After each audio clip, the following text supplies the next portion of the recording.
Hi everyone, you are on the Computer Tutorial channel. In this video I will show you how to do numbering from the third page. It's very simple. If you like it, please subscribe.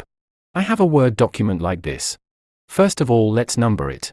To do this, go to Insert, then Page Number, and choose how we want to number the page. I'm going to choose bottom of page. Now we have numbering.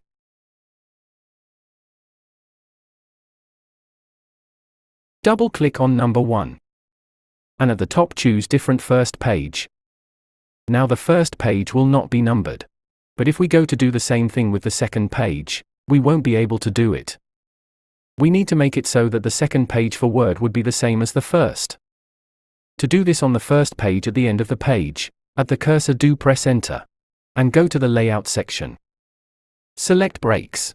And immediately after Section Breaks, select Next Page. After that, Word will not number the second page. The same can be done with the third and fourth page if necessary. If you still have any questions, let me know in the comments. I'll be happy to help you. And don't forget to like and subscribe to the channel. Bye.